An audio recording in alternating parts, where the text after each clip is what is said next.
Good morning, everyone. Thank you so much for being here today. It's really exciting to be here with all of you, 83 participants and counting. My name is Patricia Carbonell from Revolve, and it's a great pleasure to inaugurate this journey of innovation and collaboration across the Mediterranean region and beyond. Today, we gather to officially launch the Interreg Euromed mission, Innovative Sustainable Economy. The mission works to boost fair transition to a circular economy through two governance projects that develop technical knowledge and ensure these new solutions are transferred into public policies. The event today will present the mission strategy for the coming years, the main activities, and will introduce to the partner organizations. It also serves as a great opportunity to introduce the joint roadmap, highlight the synergies, and outline the expected roles of coordination bodies to ensure stakeholder engagement and more significant impact. The event marks a significant milestone in our collective effort to create an ecosystem of cooperation that will move us forward in our shared goals and will shape the region in positive ways. In the years ahead, we will engage with different stakeholders, we'll foster coordination and elevate governance, ensuring that our work leaves a long-lasting imprint in society, which is the most important part. Thank you so much for joining on this adventure, on this journey that starts today to make the Mediterranean region a greener space for all of us. And I will give the floor now to our first speaker of the day. We will start by introducing the new 2023-2027 Interreg Euromed program architecture and its mission. Thank you, Curcio. The floor is yours. Curcio Cervelli from the Joint Secretariat Coordination at the Interreg Euromed. Thank you so much for being here. Welcome. Okay, thank you, Patricia. Good morning, everyone.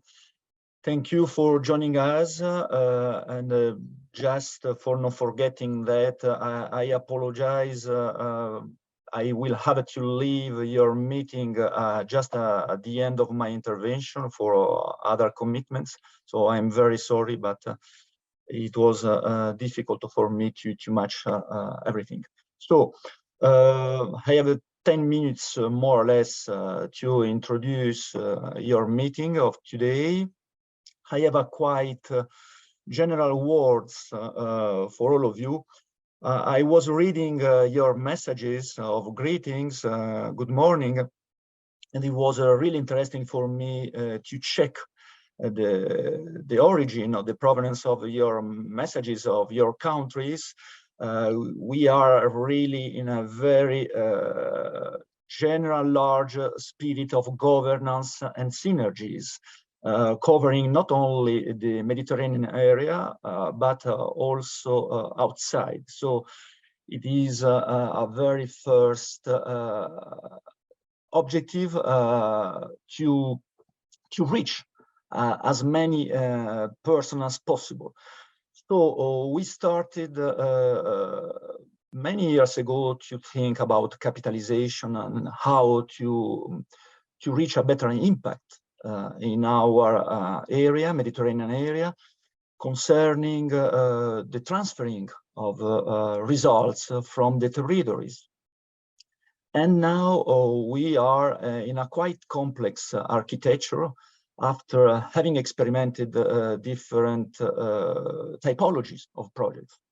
So this is why we were very happy once the European Commission proposed in the new regulation the possibility to realize, to co-finance governance projects labeled ISO 1 projects.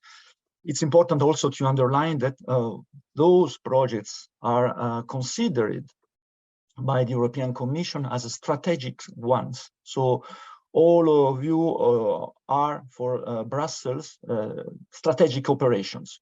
So it's important because you will have also to face different compromise in order to respect this framework and to answer to the expectations by Brussels.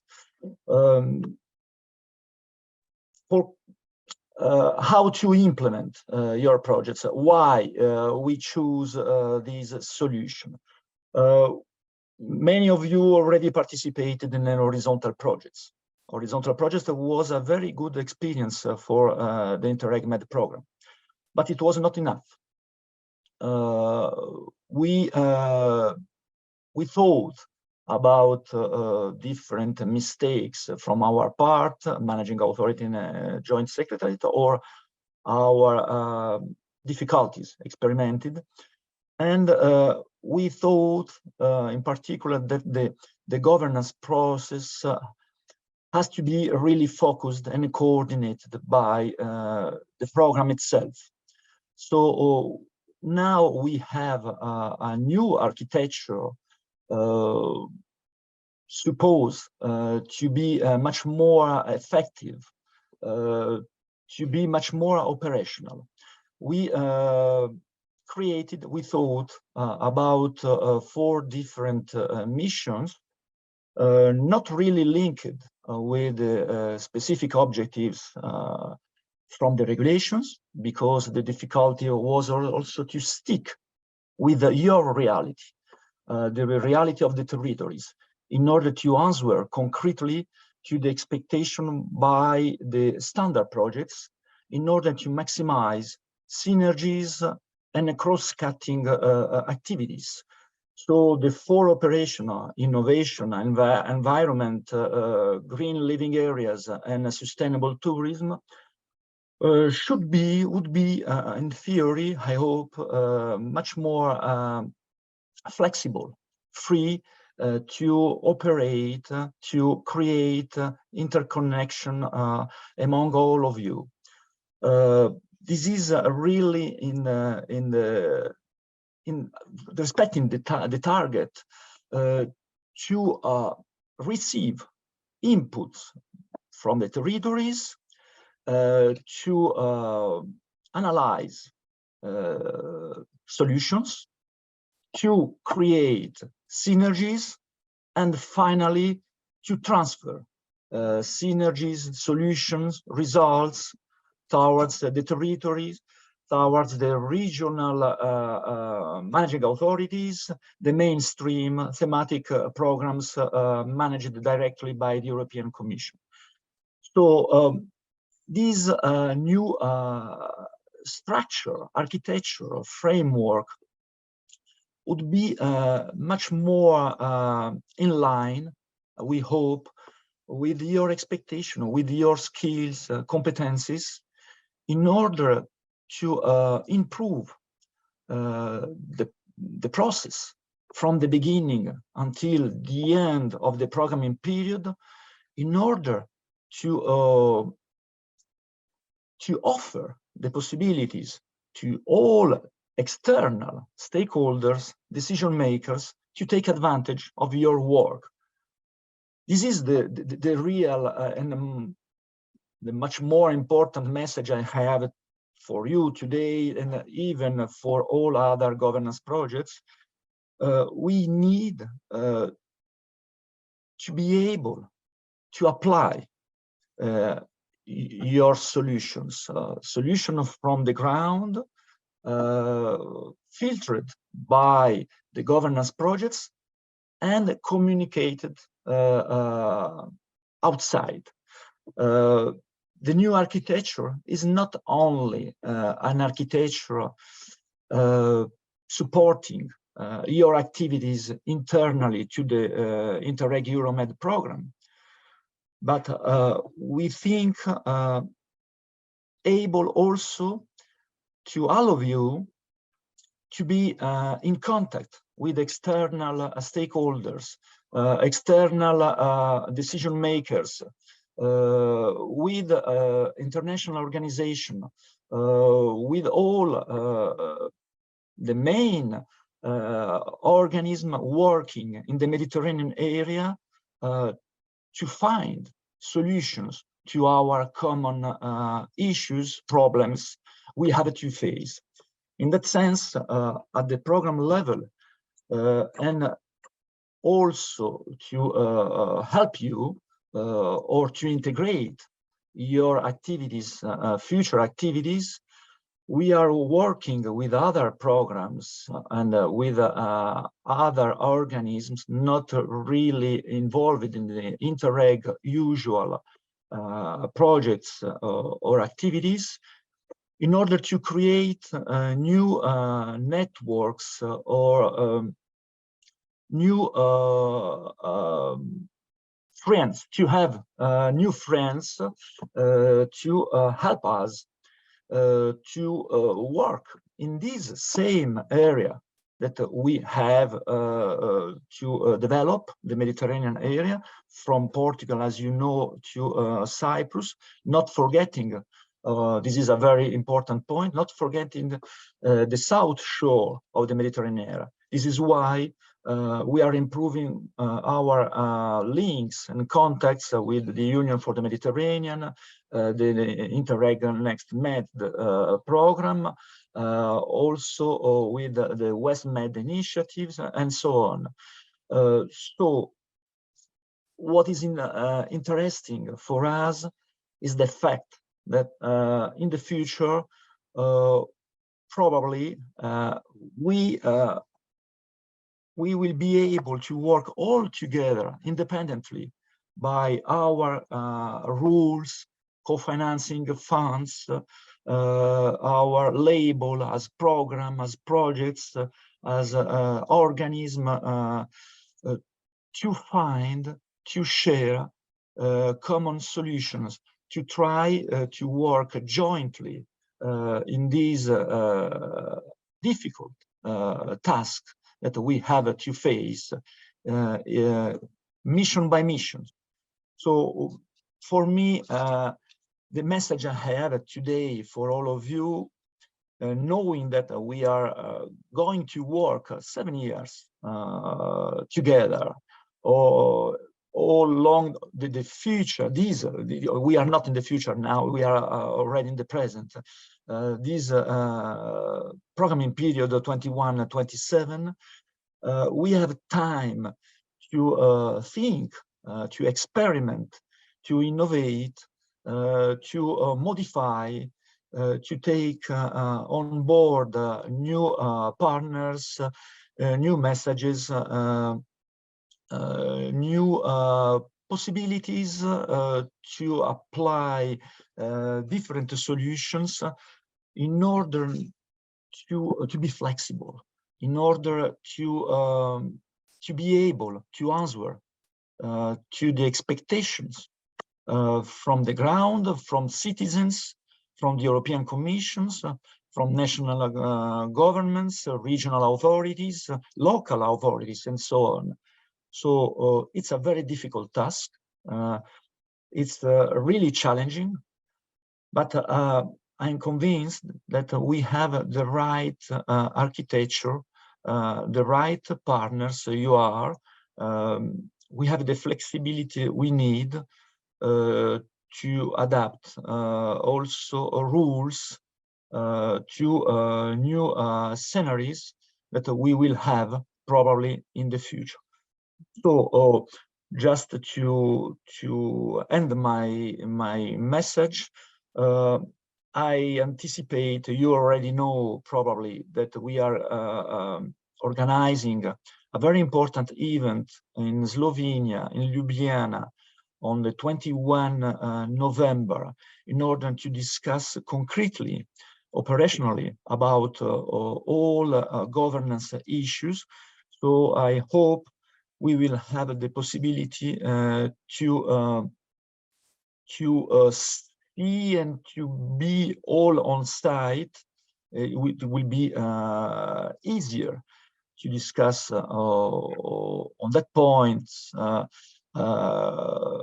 one by one or all together in the same place. So take note, if you were not aware, take note of this date. We are going to send out the save the date probably today or tomorrow, in order also to facilitate you, all of you, to arrange the travel facilities. So thank you very much for inviting me. I wish you a very nice work, not only today, but in the future mainly, and see you again very soon. Thank you. Bye-bye. Thank you, Curcio.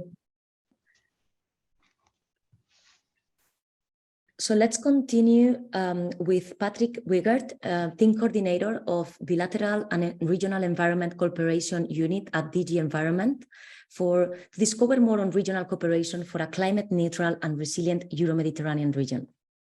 The floor is yours, Patrick. Thank you so much. Thank you, Patricia. I hope you can hear me okay. And good morning to everybody. Thank you for the organisers, Tomas, in particular, for the invitation to speak to you today on behalf of the European Commission, in particular on behalf of DG Environment. So I work at DG Environment. I'm dealing with, as was indicated, so regional and bilateral operations, relations particularly in the southern neighbourhood area. So that's relations between the EU and North Africa and Middle East, in particular, in relation to environment. And when we're talking about synergies, excuse me, just to highlight that I work then very closely with the colleagues from DG Klima, obviously because environment and climate issues are very closely related, in particular in this Mediterranean region, and also then with the colleagues from DG NEAR, who are responsible for our regional policy. So this morning, I just want to give you a brief overview of where we are in terms of EU policy in relation particularly to the European Green Deal, and this the focus on the transition to a green and circular economy, resource efficiency, and looking at 3 areas which are relevant in particular for the region in terms of the protection of the environment, resource efficiency, and also trade and the economies of the region. And I will just share my screen now. I have a presentation. 1 second.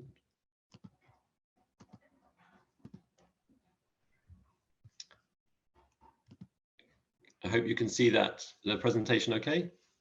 So yeah, just to highlight again what's at stake. So why are we so concerned about, why do we need to take action on the environment, on resource efficiency globally, but in the EU, in the region more generally, and also globally.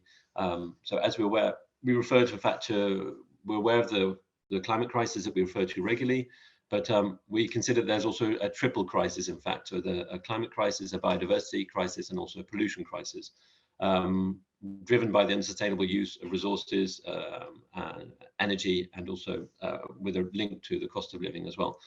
So they're all interrelated, and it's, as I said, linked to the unsustainable consumption of materials such as biomass, fossil fuels, metals, minerals, and that's expected to double in the next 40 years, with annual waste generation projected to increase by 70%. So a lot of these figures you will be aware of, and of course this is the motivation behind our action. As I indicated, we have what we call the 3 interrelated ecological crises, and they're clearly interlinked. And we said if we take action on climate change, it benefits the environment. If we take action on the environment, on biodiversity, it has benefits for climate change, and vice versa, linked to pollution as well. Clearly, if we're becoming more resource efficient, we should have an impact on the pollution. And we're looking to respond then in an interrelated and integrated way as well. And just to give you an indication, again, it's you will all, I think, be aware of what we call the European Green Deal, which was really it's the major policy of this current Commission under President von der Leyen, which will come to an end in 2024.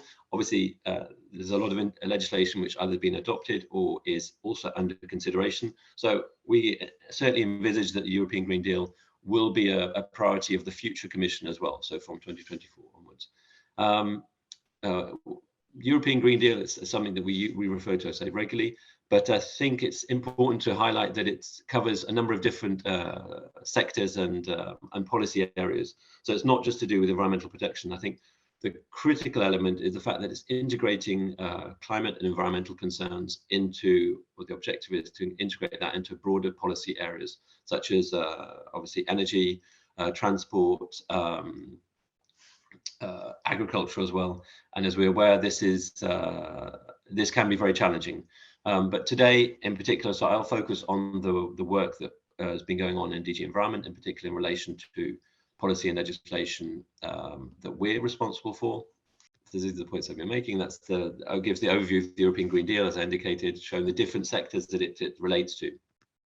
And then in particular, when we're talking about the environment, it's three different areas. So the circular economy, dealing with these both horizontal issues, but also sectorial issues such as plastics, textiles, and some of those I'll come back to in a couple of minutes. It deals with biodiversity, so that's related to agriculture, forestry and deforestation. Soil, we saw a new proposal on soil protection adopted yesterday, and protected areas. And as you perhaps aware, or some of you may be aware, there's ongoing discussions about restoration and the importance of not only protecting biodiversity, but restoring it.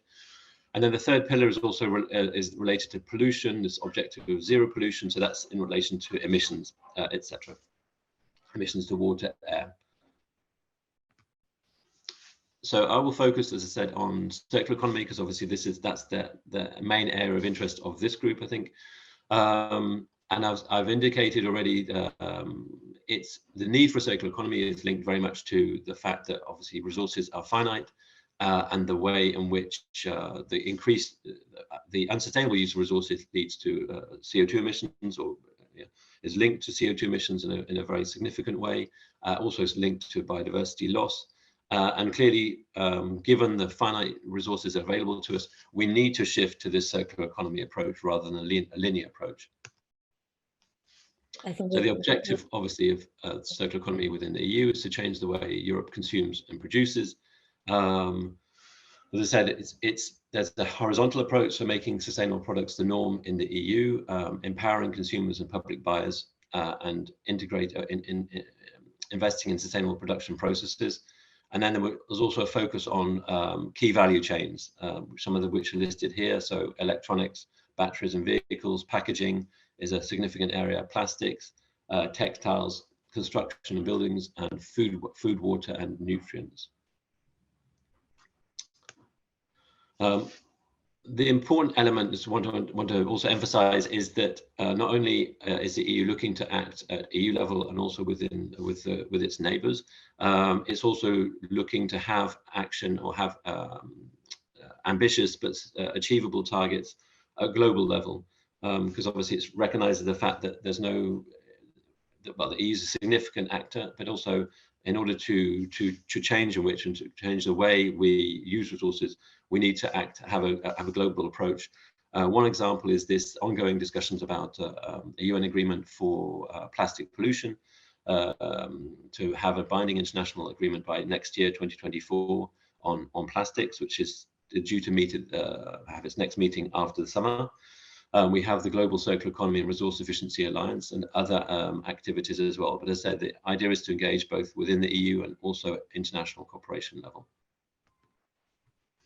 So just to briefly then touch upon three areas which I think, as I mentioned, are relevant for the region. The first is this objective of making sustainable products the norm in the EU. And this is what's called the Eco-Design for Sustainable Projects regulation. And many of you may not be aware of it, but in fact it is, I think I refer to it sometimes as an equivalent of a CBAM for products. Because in fact what it's looking to do is to look at the life cycle of a product. So how it's designed, how it's produced, looking at the impact of that. And this is products produced no matter across the globe. The requirement will apply for any product that's placed on the EU market. So it will apply to products that are produced, as I say, outside of the EU, just as much as inside the EU. And this slide just gives an indication then of what the objectives are. So it's intended to extend the product life cycle of a product, reducing carbon and environmental footprints of products through their life cycle, ensuring products are fit for climate neutral and circular economy, preventing waste and boosting material recovery, and having a minimum uptake of recycled materials. So it's taking a holistic look at a product, and also in the information that's provided to all the stakeholders along the line of that production, of that individual product, and also consumers themselves. So the consumers, to date, of course, we have information available to consumers on energy consumption of individual products, whether it's fridges or washing machines. But the idea is to broaden that information to cover the recyclability, to recover CO2 emissions related to the production of it, and to provide that information, as I say, along the chain. At the moment, this is it's a framework regulation, so it's currently setting out the baseline elements for subsequent legislation to look at individual sectors such as textiles, which I'll come back to, and other products which we dealt with subsequently. But as I said, I think the impact will be significant. I say on all products that are being imported into the EU market, and I think it's very relevant then for the region as a whole. And I mentioned textiles, and I think textiles, when we look at the Mediterranean region and countries around it, it's one of the significant areas of the economy.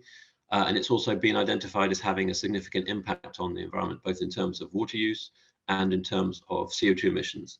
So that's why we adopted an EU strategy for sustainable and circular textiles, which highlights the fact that only 1% of material used to produce clothing is recycled into new clothing. We have significant amounts of textiles which are discarded every year, equivalent to over 11 kilograms per person. And textile production is envisaged to double between textile production doubled between 20 and 2015, and is expected to increase further. So again, what are the key actions? So it's, again, it's linked to the eco design. So it's new design requirements for textiles under the eco design for sustainable products regulation, preventing the destruction of unsold or returned textiles. So addressing the unintentional release of microplastics from synthetic textiles in particular, having clear information on textiles and a digital product passport, tackling greenwashing. That means providing the appropriate and verified information to consumers, and having extended producer responsibility for textiles with eco-modulation of fees. And finally, the third area that I want to just look at, which I think is very relevant for the Mediterranean, is the directive for single-use plastics, the issue of single-use plastics, and marine litter in particular. So as we're all aware that on beaches around the Mediterranean and globally, they suffer from litter, and in particular single-use plastics. They're amongst the 10 most common plastic objects found on European beaches, which are, as we know from experience, so drink bottles, plastic bags, cutlery, crisp wrappers, etc. So on that basis, the EU adopted legislation to address single-use plastics and also fishing gear being a significant part of marine litter as well. And looking then at how to address these items that are most commonly found on beaches. So the approach was really looking at items with available sustainable alternatives, such as earbuds, plastic straws, as we know, cutlery. So that was looking to promoting less harmful alternatives, including also market bans. And then where there are items with no clear alternatives, it was a different approach was taken with prevention measures, looking at the design requirements, reducing consumption and providing information to the consumer, as well as then implementing better waste management and having separate collection with extended producer responsibility and cleanup. So this directive came into force only this month. In fact, it was adopted 2 years ago. It came into force this month. So we should now be looking at obviously it'll be interesting now to see the impact of that directive in practice as we get the information from the member states, the effect that's having on marine litter. We will need to continue in 1 minute with the next presentations. Perfect. Thank you. So my final slide. So just in conclusion, so what I'd like to just highlight again 3 areas which I've also referred to. I think the challenge for us at the EU level and also obviously at national level and also in the region, there are really 3. So I think the first one is the necessity to integrate environmental and climate issues into all policy areas. This whole of government approach, and as I said, indicated, so the European Green Deal looks to address that in agriculture, in transport, etc. But that's clearly easier said than done, and this is what we're seeing in practice as well. So that will remain a big challenge for us in the future. Secondly, so the need for ambitious but achievable targets to stimulate action, and this is certainly what we're trying to do, as you can see with some of the policy and legislation we have, also taking into account the different stakeholders' viewpoints. And then the third, and I obviously would highlight this, is that the fact, given that the issues are transboundary, obviously climate change, environmental impact, have a transboundary effect, including then also trade and access to markets I've referred to. So this highlights the importance, and we recognize the importance of cooperation between countries and between different stakeholders to achieve the objectives. So that's all for me. Thank you. Thank you, Patrick. We need to continue, but it was a very interesting presentation. Thank you so much for covering these topics. And we continue with Cristina Cardenete, External Environment Expert from the Water, Environment and Blue Economy Division from the Union for the Mediterranean Secretariat. Welcome, Cristina. Thank you. Dear all, first of all, I would like to thank you so much for the invitation. I'm very happy to be here with you. Unfortunately, Alessandra Sensi, the head of Sector of Environment, Green and Blue Economy, is on sick leave, and therefore I'm here on her behalf as environment expert of the Union for the Mediterranean. The Union for the Mediterranean and the Interreg Euromed Joint Secretariat have been collaborating for many years with a clear aim to involve further Southern Mediterranean stakeholders in Interreg Euromed projects. For instance, the Interreg Euromed 2021-2027 approach to governance was labeled by the UFM member states in December 2021. The UFM label recognizes the dialogue-based governance approach of the Interreg Euromed as a relevant proposition to support a better governance of the Mediterranean and contribute to a climate-neutral and resilient society. The Interreg Euromed program contributes to the Mediterranean agenda by responding to the UN Sustainable Development Goals and the UFM strategic objectives within the Green Med agenda. That is a regional structure framework for cooperation and coordination that puts in motion the second UFM declaration, ministerial declaration on environment and climate action, adopted in Cairo in 2021. This ministerial declaration aims to intensify and accelerate the Mediterranean's transition to green, circular and inclusive economy and to climate resilience. The ministerial declaration addresses the most urgent environmental challenges at Med level and reconciles them with the economy and related sustainable development pillars, promoting a holistic approach, aligning its priorities and objectives to the 2030 agenda and related SDGs and other key international and regional conventional frameworks. It also acknowledges the economic benefits and opportunities in terms of job creation and social inclusion associated with efforts to transition to sustainable economies, which will outweigh for sure the cost of inaction. As said before, the core objective of the Green Med agenda is to set the framework to coordinate, streamline and promote all the efforts in the Mediterranean region involving the UFM member countries and other relevant stakeholders through a participatory approach to the three axes of work. First, support the transition towards a green, circular and socially inclusive economy based on sustainable consumption and production practices and nature-based solutions. The second, prevent and reduce pollution on land, air and sea. And the third, protect, preserve, manage and restore natural resources in the Mediterranean region within an integrated ecosystem approach, including terrestrial, marine and coastal dimensions. A monitoring and evaluating approach for the Green Med agenda was also agreed by all the UFM member and stakeholders.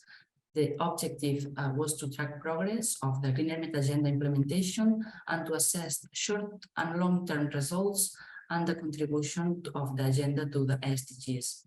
It includes a theory of change and an indicated framework for each of the three thematic axes and the cross-cutting area of partnerships. As I don't have many time to explain in detail the theory of change, I will later share the link from the Green Med agenda and the baseline assessment report. Related with today's event, with the launch of the innovative sustainable economy mission that has a focus on blue and green circular economic thematic, I would like to recognize the work done by the Green Growth Community Project that not only contributed to the Green Med agenda, particularly to Axis 1 of supporting the transition towards a green, circular and social inclusive economy, participating to UFM Working Group on Environment and Climate Action by providing operational tools and solutions and policy recommendation, but it is also still working for achieve a more sustainable region with the new governance community for innovation, that is also aligned with the UFM Ministerial Declaration on Sustainable Blue Economy, as well as to the Mediterranean Strategy for Sustainable Development and UNEP medium-term strategy for the overall achievements of the SDGs. Later on, I'm sure they will give you more details about it. And as you know, the Innovative Sustainable Economic Mission works to boost a fair transition to a circular economy through 2 governance projects that develop innovative technical knowledge and ensure these new solutions are transferred into public policies. In order to achieve this aim, it is so important that the Interreg Euromed governance has opened to Southern Med countries as associates, as it will help to capitalize on knowledge, tools, and methodology transfer while advancing to a climate neutral and resilient society. The objectives are to promote participation of Southern stakeholders in meetings and activities, and also to promote their involvement as associated partners in Euromed projects. The idea is that cooperation is long-lasting. As said before, the idea is to take Southern stakeholders on board, and different activities will be organized to reinforce that further. Also, and with this in mind, we have produced different fact sheets with more detailed activities to get associated to the process through these 7-year-long implementation projects. And a special fact sheet for this mission was well prepared to further inform UFM stakeholders how they could be engaged activity-wise, and the other way around, how the program could support them. We will share that with you as well. We hope this event is the continuity of a fruitful collaboration and contact, and we embrace an active participation, especially from all the environment community from the South. Thank you very much. Thank you, Cristina. Thanks for this overview, and we hope to collaborate very closely over the next years. Let's continue with our next speaker, Caterina Brancaleone, from the Mission Institutional Dialogue Project, and Maria Caldero Pascual from the Beta, lead partner of the Mission Thematic Community Project. Welcome both. Thank you very much. Shall I start first, Patricia? Yes. Okay, thank you very much. I share the happiness today of being with you for the joint presentation of these 2 important projects, governance project. We have many links that are linking each other, and in the 2 presentations we will have the chance to have the overall picture. So let me thank for this opportunity that we have to work together. For us is very, very important, and I'm very happy about that. I would like just to start with, let's say, the first part, just providing you, how to say, some common definition and the main framework in which the project Dialogue for Innovation is related, and then some words on the project in itself. But this is, let's say, the basis that prepares the common ground for the 2 governance projects. So it's something that links us strongly. Here we are trying to depict in a way the 2 starting point for the reflection that are at the basis of the development of the conceptualization of the project.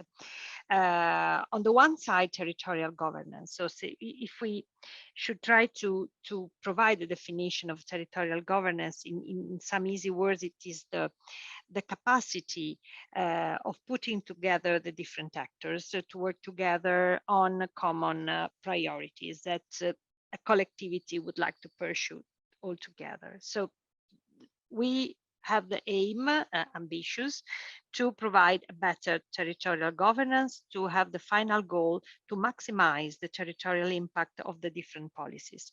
On the other side of the slide, you see in the different circles, we are trying to depict the different layers of the policies that are affecting the region that we are considering, that is the Mediterranean. So we have in the smaller circle the program, So the Euromed program with its individual projects that are financed are coordinated under the thematic communities.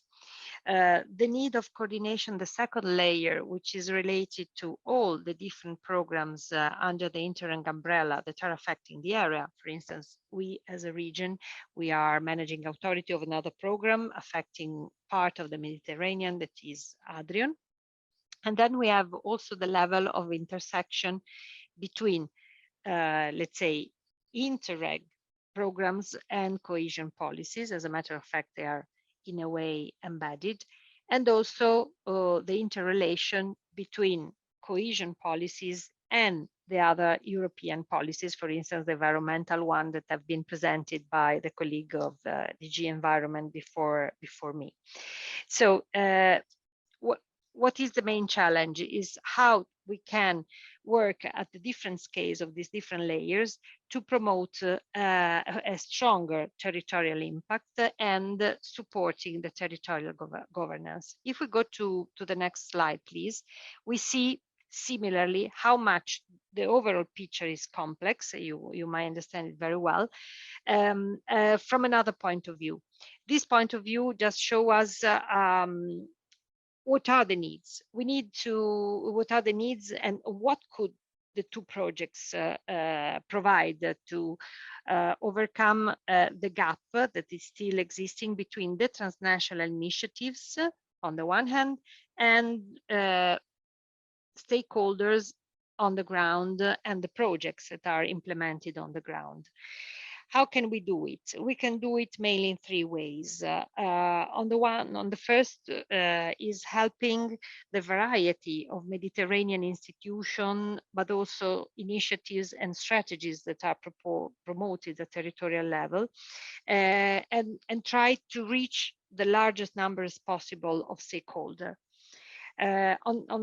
Secondly, we should also help through the project help how we can amplify the impact of the individual projects and trying to insert, like in a puzzle, the single project in a wider picture. And thirdly, how can we better leverage the contribution of the national and the regional policies of the different institutions that are insisting on the same geographical area of the Mediterranean. So in this way, we're trying to bridge this gap, to put more, to put closer in single initiatives, single investments, single projects with higher level scale policies. If we go to the next slide, please. Here we have, let's say, a small presentation of where are we as a mission within the Euromed program. We are in the first mission. It is in the title, Strengthening Innovative and Sustainable Economy. What we want to do, and it's in a way a challenge for us to reach such objectives. On one side, we would like to support cooperation among institutions and the ecosystems existing in the Mediterranean area to improve the innovation capacity of the ecosystem and also policy making. We have a reference for all the member states that are the smart specialization strategies. We are learning quite a lot. This is a policy that has been developing also in the past years, and this for us is a reference point to promote such objectives. On the other side, the other target is the circular economy. How can we boost circular economy to support the transition of the system towards a different model of production and different model of consumption? So these are the four, let's say, pillars among which the mission and the governance projects are embedded and try to reach such targets. Said in other words, what are the project objectives of the governance projects? You see in bold characters the keywords that are sharing and reuse of knowledge, We know that we are producing a lot of knowledge supporting and financing projects at the scale of the Mediterranean area. We need now more than ever to reuse such knowledge. It is a stock of know-how, of experiences that we need to diffuse and find the best way to find also recipients and partners willing not to reinvent every time the wheel, but starting from the stock of knowledge. Therefore, we need to encourage the transfer of practices, of results. And this is, as I said before, a complex picture given the variety of stakeholder, of different level of institution, of different level of policies. And third, increase the collaboration among the many actors that are on the Mediterranean area, acting on the multi-level policies and the transnational program, again, basing on the knowledge acquired and the results that we have been gaining. If we go further to the next slide, so the theme is how can we match the three keywords that were presented in the slide before, so reuse, transfer, coordination, and the project in itself. Few words about the project. It's a project that will last until September 2029, so it's a long-term project. We have a consortium of 9 partners and 15 associated partners. The partners also represent different level, as I said, of policies and and also the layers I was presenting before. So we have a regional and national government level, Emilia-Romagna in itself, but also the Generalidad de Catalunya, together with 2 institutions that represents a national level in Croatia and Bosnia-Herzegovina. We have 2 important international networks, CPMR and the Adriatic Union Coalition, together with the sectoral agencies like Medways and ADEME of France, but also one private partner, one SMEs, that is Open Space Collective, which is providing a lot of added value. I would like just to focus briefly on the typology of the 15 associated partners, among which we count universities, other national administrations like the Managing Authority of the Environmental Program of Portugal, together with the Ministry of Economy of Spain of Albania. So we have a variety of associated partners that will help us to reach the ambitious goal of putting together a variety of stakeholders belonging to different levels of the public administration, of the association world, of the different ecosystems we want to talk to in the project implementation. So I would like just to stress and take and use the motto of our colleague Alessandro D'Araio when he says that this is a small project in size, 4 million as a budget, but with big ambitions. So we have, let's say, a small project, a big partnership, a large partnership, and let's say challenging objectives that we would like to reach. If we go further, just to say that the project is the outcome of the Panoramed governance platform that was implemented in the previous planning period of the MED program. As a region, we were involved in managing, in particularly the work package on policy and governance. So we issued also a couple of papers that are in a way at the basis of the further reflection that were done at the core of the proposal of this project, that is again focusing on better governance to promote, to enhance, and to foster better innovation. So thanks to the work done and also the large partnership that was at the basis of Panoramed, we had the chance to reflect on those issues, to have some practices on the ground, and have the chance to work on ideas and also suggestions that are at the basis of this project. Going to the next slide, please. very briefly, in a nutshell, what is the core of our approach. The first is linked to the concept of transformative innovation policies. Here, the challenge is how can orient implementing policies, the policy making, targeting innovation and transition. It's under the eyes of all of us that we need to boost transition towards a new sustainable pattern of development, not only on the economic sphere, but also on the social and environmental one. So the key word here is transformative. We need to change. We need to find a way to identify what is really the point of changement and how can we reach it and how can we support the ecosystem in being resilient and reaching this target. Integrated territorial development is the other, let's say, pillar linked to the place-based approach. This is something that we really are supporting as regional administration. We are implementing in our region within the program of ERDF policy objective number 5. We believe that place-based policies are the level in which we can link and maximize the effect of the different level of the policy. So we are experimenting on different typologies of areas, urban and rural areas. And this is, let's say, part of this set of knowledge that can share with our project partners and the partner of the other governance project.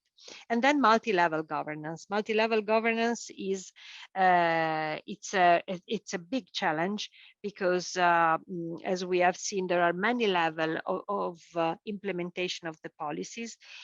We need to improve very much the capacity of interlinking the different level of the policies, and we will try, thanks to the coordination we can have among the different actors of the project and of the stakeholders, to improve this capacity of linking the different level of policies. So we will have two, let's say, a concrete implementation.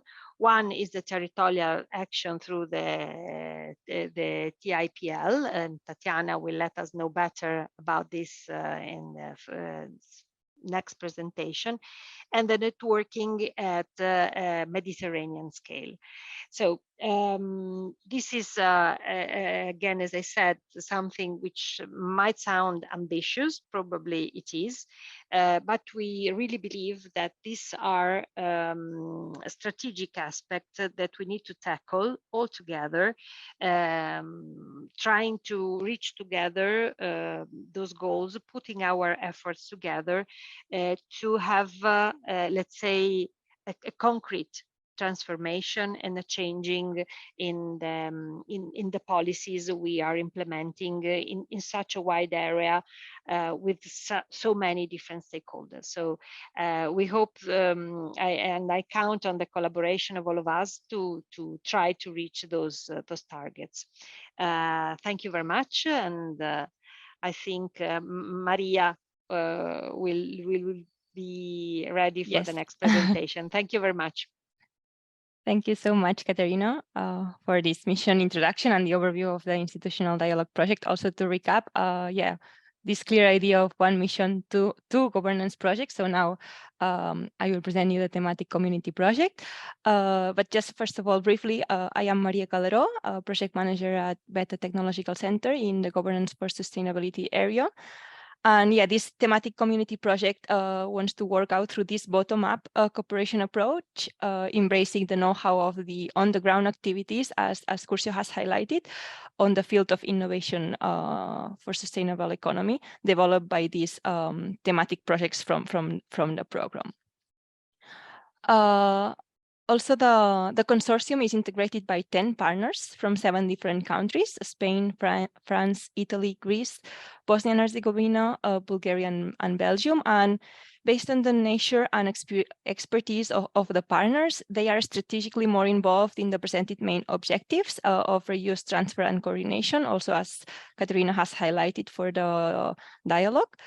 We are small, medium enterprises, high research centers, clusters, NGOs, international network, and specialized agencies and international organizations. Specifically, Dynamic Vision, with the support of University of Siena, will lead the reuse of knowledge objective jointly with Senior 21, Polmer, and Green Synergy Cluster, being key geostrategic players, bringing their networks, but also their technical expertise in the field. Also, MIO-XD, with the support of ACR+, will lead the transfer of good practices, also counting on Revolve Media for an effective dissemination of about sustainability.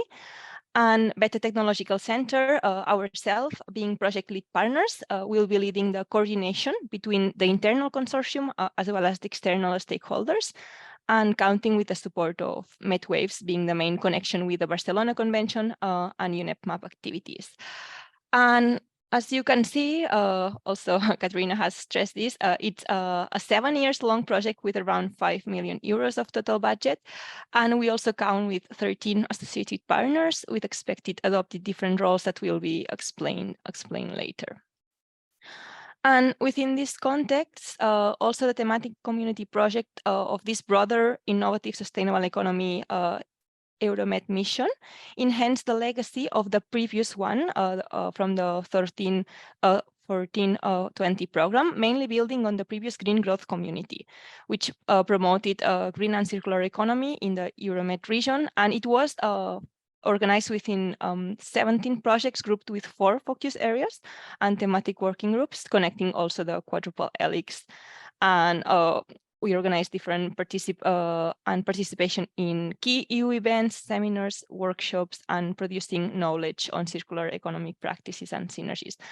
Examples of green growth community achievement that will also be expanded and improved by the successor mission corresponds to the conceptualization to the UFM 2030 Greener Met agenda, as Christina has also highlighted. And the current community will also keep being involved in the coordination group of the European Circular Economy Stakeholder Platform.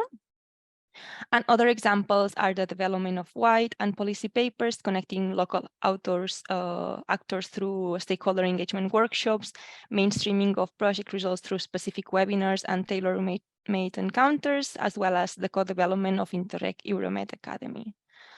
And during this new programming period, the Euromed Monitoring Committee has already pre-selected 33 thematic projects. You may know about this already, and the key big thematics are already on a strong balance towards blue economy projects, also smart territorial development such as green procurement, also small medium enterprises innovation capacity, the industrial sectors such as manufacturing and the textile sectors, as also Patrick has highlighted as a main topic. Also the agri-food sector, tackling agricultural byproducts or carbon farming, among others, and the water and waste management technologies. And therefore, the thematic community project aims to allow the process of collecting knowledge and learning from these thematic projects through different activities.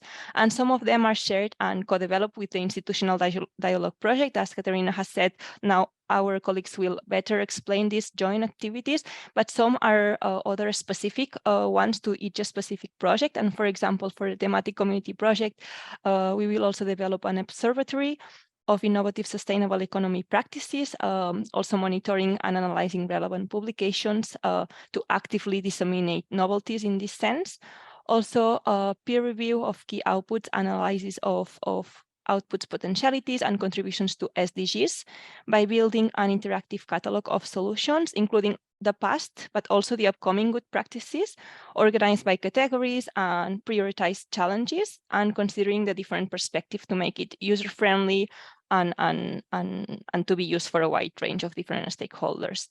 Also facilitating tailor-made transferring activities between the givers, in this case, driven by the thematic projects, and the takers, which are any other interested institutions in taking this knowledge, and mainstreaming results through policy papers with key recommendations obtained also through the project activities. And just to come back again to my new One Mission, Two Governance projects view, we would like to highlight that we are already 43 organizations of a wide diversity of natures on board, including both consortiums and the associated partners. And therefore, we aim to be a bridge between the innovative sustainable solutions and implemented on the ground, with actors developing strategic action plans and policies at different territorial levels, considering these common challenges of Mediterranean territories. And how are we going to do that? During the next session, you will hear about mission core activities and the next steps for stakeholder engagement. Bear in mind that we are at the beginning of these 7 years funded projects, where cooperation and coordination among all these different consortiums and stakeholders is and will be key for this successful and higher multi-level impact of these governance projects. And we want to start highlighting the two different community dimensions, interlinkages between the community of practice and the innovative sustainable economy community hub. Also, two different types of coordination bodies are envisaged to ensure an effective cooperation among key actors.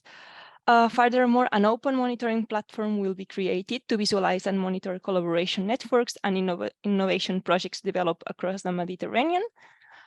In parallel, the Mission Capacity Building Program and the Transformative Innovation Policy Labs will be the perfect environment to learn by doing through tailor-made expertise exchanges. Med innovation events are planned, allowing an open and facilitated discussion among the quadruple helix stakeholders. And all these activities will finally contribute to the objective of the mission, that is to advocate for a transition to an innovative, sustainable economy in the region. And now I give the floor to my colleague, Marcel. Good morning, everyone. So let's start with the description of some of these activities that Maria just presented. Just to let you know, I'm Marcel Herrera. I think we lost Merced, right, Maria? Yeah, I was about to say the same. I wasn't sure if it was only me. Marcel, can you hear us? Her screen went black. Maybe we can move to the second activity and then we come back to this one. So we give her time. I'm gonna jump to the other activity.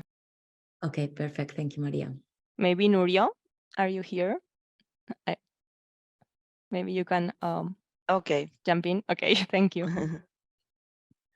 I'm here. Could you hear me? Yes, we can hear you perfectly. Okay. So good morning, everyone. I will explain you how the Dialogue for Innovation project will ensure a wider stakeholder engagement and high impact of mission governance project activities and results. With this in mind, two mission coordination bodies will be set up. One of them is the first one is Institutional Sounding Board. Yes, that is a more political body that will be established to steer mission governance project activities and recommendations to ensure that they are aligned with and relevant for Mediterranean strategies. The board will be composed of representatives from Mediterranean and EU high-level institutions that participate on a voluntary basis. For example, Union for the Mediterranean, Blue Med, West Med Initiative, USER, UNEP MAP. We haven't invited them, and so not confirmed all of them. So we are thinking in inviting them and contacting them the next months. We are working in the terms of reference, and they will be prepared under the basis of agree on yearly strategic meetings and use and promote mission advocacy materials. They will be all invited, these institutions, by the end of the year to agree with them meetings and use and promote mission advocacy materials. The second body is the mission consultative body. That is a more operative body, mainly connected through the community hub. This body aims to reinforce the ownership of the mission governance projects and activities and the active engagement of key external stakeholders and as multipliers. Is representative of a multi-level and quadruple helix stakeholders active in the Mediterranean region, including networks and stakeholders from southern and eastern shores. It will bring together the set of networks that's, for example, MedCities, Euroregion Pyrenees Mediterranean or Adriatic Ionian Euroregion, CPMR, or all them members of the platform MedCop Alliance, as well as associated partners with whom we will work on the common messages to spread based on recommendations that emerge during the life of the project. Within the mission consultative body, associated partners and other networks and organizations will be approached in 3 different ways. We will ask 3 different roles. One of them as advisors, involving them in providing expertise in specific themes tackled, or as supporters, as observers endorsing and promoting the project, or as end users being the direct beneficiaries of the deliberate outputs and contributing to the implementation as well as replicability of innovative solutions. Because of its natural political dimension, the first semester of the project has kicked off relation building with key initiatives in the basin with which the project wants to be aligned. First, for example, was the project organized the first innovation camp in Sarajevo in the framework of the 8th user annual forum. Further, my colleagues Tatiana and Marta from Rebor will explain more details on this. Secondly, as part of the MedCat Days, that is an event organized by Generalitat de Catalunya last month, the project had the occasion to present its ambition together with the Community for Innovation project. And very importantly, it held an informal meeting with some key actors we would like to connect with to start discussing the approach and their involvement. We was there with talking with MedCities, Interreg NextMed program or Prima program. And third and last, CPMR's representative Maria Garcia, for example, it was in last weeks in the WestMed steering committee held in Malta. There she had the occasion to present the project to the representatives and also in the stakeholders forum. And this initiative, together with such as UFM, user, will be invited to become members of the project institutional sounding board that will help the project and the future technical projects to be aligned with the Med policy priorities. Thank you very much. That's all from my side. Thank you, Nuria. Marcia is here again, so I think it makes more sense if we come back to the previous activity. So I'm just you already saw, but yeah, we move. So, sorry everyone. These connection problems happen when you less expect them. So let's move to the next one already. I will start just providing some key information about the community of practice and the ISEC Hub. And then I will explain which are the differences between the 2 of them. But shortly, it's basically that the ISEC Hub is an enlarged version of the community of practice. The domain of these interactive spaces, as you can imagine, is innovative sustainable economy. And we are aware that this is a broad topic and more concrete themes will be defined later on, basically based on the selected Interreg Euromed thematic projects, the identification of common Mediterranean challenges, and in alignment with policy needs. During this year, we will define the roadmaps of both activities, and the official launch will be the start of next year, when the thematic projects of the mission will also start. Stakeholders involved in this field will be able to participate for free, but some basic rules of enrollment will need to be followed. In particular, we will expect that people that join us are eager to participate in knowledge exchange and to enrich the discussion in the groups. The next slide. On one hand, we can see that the community of practice aims to create a sense of community and a space of collective knowing and learning to improve the project's performance. It is a space mainly dedicated to the future Interreg Euromed thematic projects to support each other and share information, problems, doubts, etc. A cyberspace will be facilitated for these exchanges, but it will be complemented as well by face-to-face events. In particular, community building events will be organized to get to know each other and build trust among project partners and facilitate these synergies and collaborations.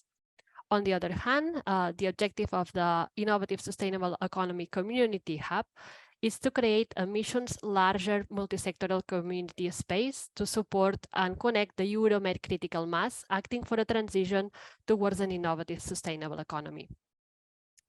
We are referring to a community of organizations and individuals bringing together the quadruple helix of Mediterranean stakeholders, sharing the mission's goal. And very important is to highlight that it will involve also organizations and people from north and southern shore of the Mediterranean and also elsewhere if needed, that are not strongly or connected to the any Interreg Euromed project, but they are contributing to the innovative sustainable economy field. Therefore, this hub will join the mission actors on one hand and the external stakeholders on the other hand. In practical terms, it will mainly take form of an online space to get together.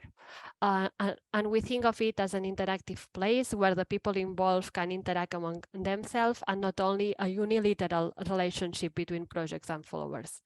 We are currently on the process of assessing the best online platforms to not duplicate channels and make the most of the existing ones. However, it will not be everything online, and some face-to-face events will be also organized for this wider community, taking advantage of other events that will be organized in the mission. Next slide. Both the community of practice and the ISEC Hub will be articulated following these four main actions that are connect, learn, share, and co-create. There will be different levels of interaction and intensity of activities, mainly depending if you are part of the COP or the Hub. The main objective of each pillar is, first of all, to connect, to get to know what the stakeholders are involved in the same theme that you are working on, to be able to collaborate, create new networks and partnerships. Second, to learn. So different webinars and workshops on topics of interest will be organized, ranging from, for example, how to improve the communication of projects, to more technical issues on specific topics, or to provide an overview of the latest European policy developments. Some of them will be especially dedicated only to the thematic projects of the Interreg Euromed program, but others will be open to anyone interested on these topics. Then we have the objective to share. We want that these spaces are working in both directions and that members of these groups interact among them to share the results of their projects or their institutions, such as new methodologies, guidelines, publications, policy recommendations, etc. And this will be also the place to ask for comments, feedback, or questions that can help to find solutions to your challenges. So we really want that there's interaction among all the members. And finally, co-create. Even though we said that the thematic scope of the community of practice and the hub will remain quite broad because of the mission objective, it will be articulated through different working groups to allow to more focused exchange spaces. This will include the organization of workshops to co-develop joint action plans, policy papers, or advocacy campaigns, among others, with the final aim to join efforts in advancing towards an innovative, sustainable economy in the Mediterranean region. That's all for these activities, and for sure we will let you know more in the next months. Thank you.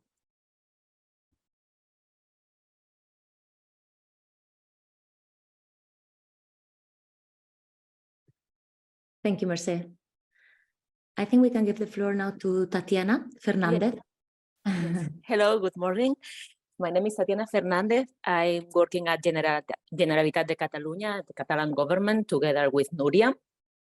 But I am responsible for another part of the project, which are these transformative innovation policy labs. This is a key pillar in the project, since our diagnosis when we started to conceptualize the project was that the real challenge to accelerate innovation towards sustainability in the Med was, the main challenge was to rethink, reinforce, improve synergies and complementarities between what is happening at the Med level with the regional, local, national dynamics at regional level related with smart specialization strategies. So the key question was how we connect and make available all this innovation, all these interesting things that are happening at the Med level in this Interreg Med project, how we make sure that this is understood and is acknowledged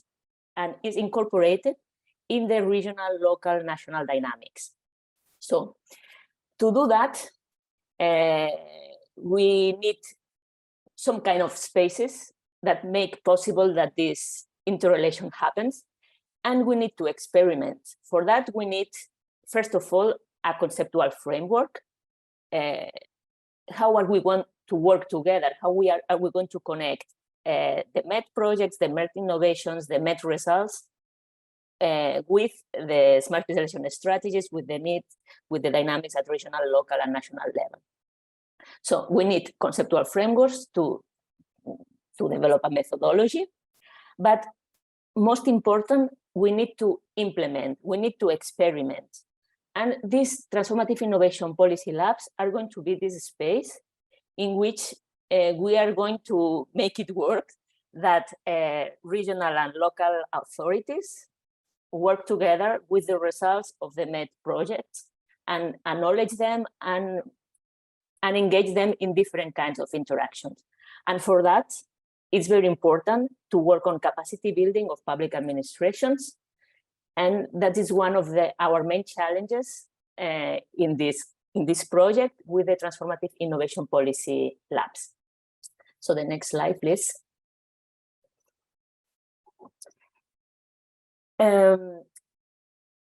So we are going to work on Med challenges because each smart specialization strategy has its region has its own objectives, its own challenges, its own dynamics, but many of them are very related with Med challenges because we have many things in common, all regions.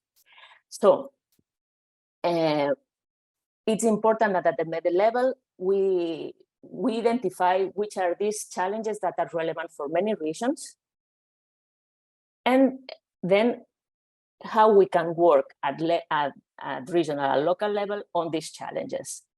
The first generation of labs, we are going to implement them within the consortium. So we are going to start the first labs with the partners of the project. And we are going to develop the methodology learning by doing. In our approach, what is very important is that monitoring, that I think that Alessandro is going to explain it later. Monitoring to identify what are the available solutions, because many solutions are already there and many things that are being developing at the Med level, but the thematic community projects are important solutions that are relevant for the authorities, for the dynamics at national, regional, and local level, but it's difficult for them to meet. And for that, we are going to work together with the thematic community project in order to identify how we can accelerate these synergies, this transfer of knowledge, this exchange of knowledge, because we think also that it's not only that the problem is not only that national and regional authorities don't have the capacity or they don't see the results of the Med projects. One part of the problems is also that many of the Med projects are not taking into account the regional or local dynamics. So we need to work together, the two projects, trying to make this kind of synergies and to create new kind of understandings, how we can address together and how we need each other and how we can complement each other address these great challenges that we have in the Mediterranean. So please, the next one. As I say before, the monitoring is a very important tool because monitoring is not only about evaluating results or counting the things that we are doing, counting outputs. The objective of monitoring is to explore, to test, to learn, to co-create these new effective guidelines, tools that are going to make possible that the dynamics in the MET projects and the dynamics at the local, regional, national level meet and at some point start working together. Because as we say, the challenges addressed by smart specialization strategies with a focus on the territory are very similar to the challenges of the mission that are looking at the MET level. And we are going to try to make these connections. First, we are going to work with the partners in developing these transformative innovation policy labs, but then we are going to transfer them to other regions and to replicate them. So this would be the idea. Is an experiment. We are still defining the conceptual framework and the guidelines, the tools, how we are going to implement it, but there are a lot of expectations on this kind of approach, and we hope that we will have in the next year good results and it works. Thank you.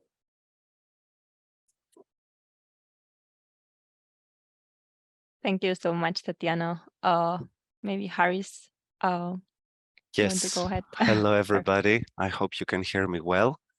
My name is Haris Paliogiannis, and I'm a policy officer at MIOEXTE, the major Mediterranean federation of 134 NGOs in 28 countries, working on environment, culture, and sustainable development, and key partner of the thematic community project of the mission.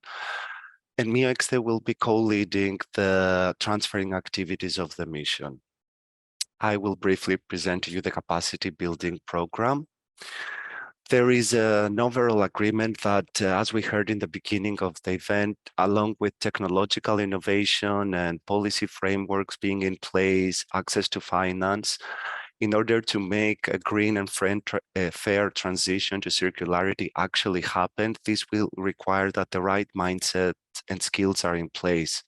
So this is why the capacity building programs and activities lie at the heart of the mission, consisting of a number of activities such as trainings, webinars, workshops, but also tools such as online courses and technical guidelines, aiming overall to support key stakeholders in understanding and managing innovative methodologies and solutions, as well as policies.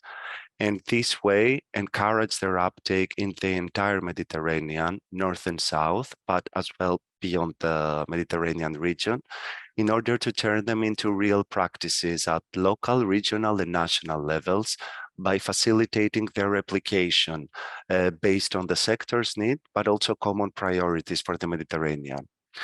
Increase also the institutional capacity of Mediterranean organizations in order to support stakeholders in strengthening the implementation of current policies, or encourage them as well to develop new policies and strategies, especially policymakers. But also organizations will be able to increase their institutional capacity due to their participation and in cooperation activities across borders. This way also, it will be facilitated the development of new public policies under the scope of transformative innovation policies framework that you heard before, by elaborating and implementing a conceptual framework approach for a multi-level integrated territorial policy making for an innovative sustainable economy. This way, overall, the capacity building activities of the mission aim to increase the transformative innovation rate of the region, as well as improve the employment rate. Now, the uptake of knowledge and solutions generated by the community of practice and the thematic projects of the entire mission will be the first step of the transferring process towards a successful uptake of the project's outputs. This will be achieved mainly by the tailor-made capacity building activities and the mentoring and twinning theme of the mission, as you can see on the screen.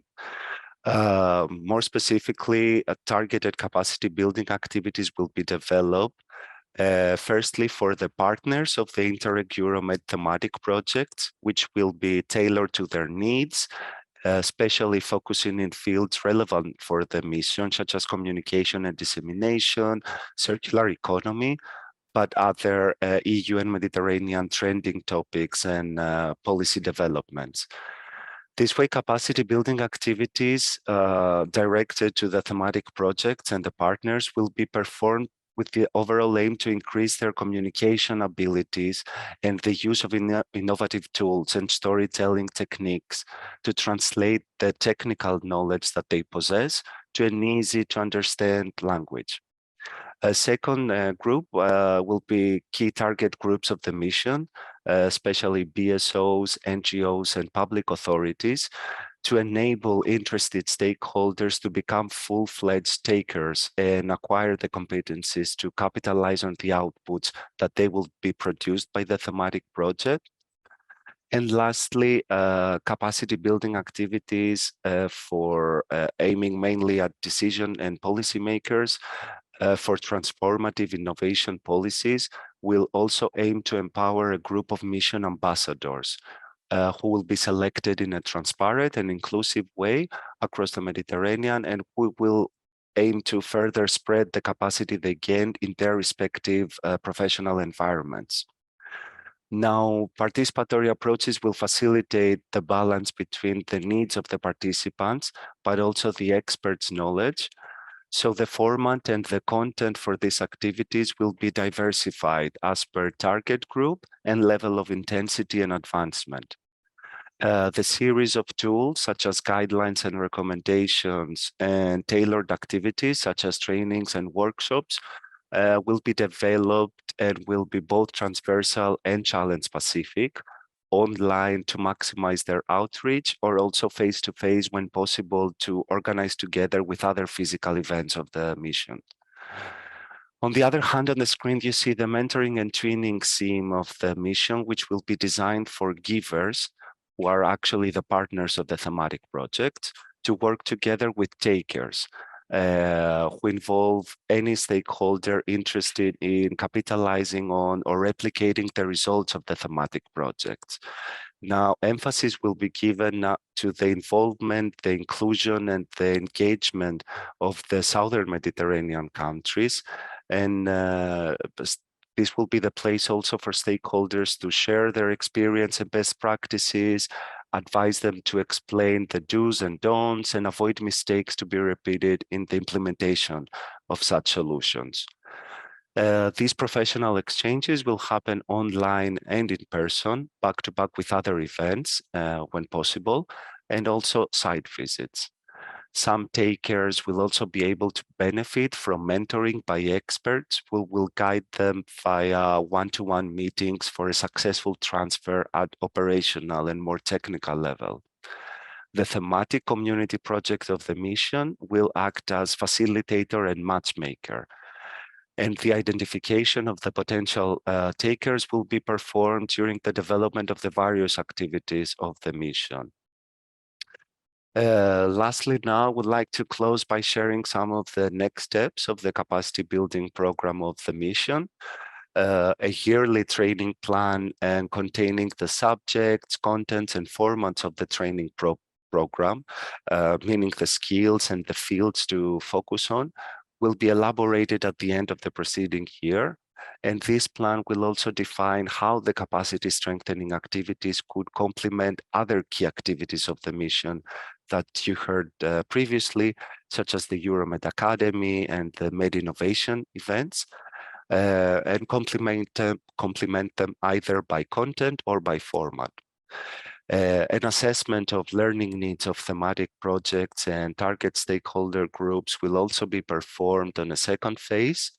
Once the needs are identified, thematic projects and the key stakeholder groups will be clustered into different learning groups, which will serve as a place of exchange of knowledge between the projects, the mission partners, and the experts. The empowerment of a group of mission ambassadors, as I explained before, And lastly, organize an online workshop by the end of the year, which will focus on one or more specific challenges for the Mediterranean. It is still under development, but it is considered as an introductory webinar of the many to be developed during these 7 years of the mission, focusing on the main framework for the innovative and circular economy in the Mediterranean context. Thank you very much. Thank you so much, Alessandro.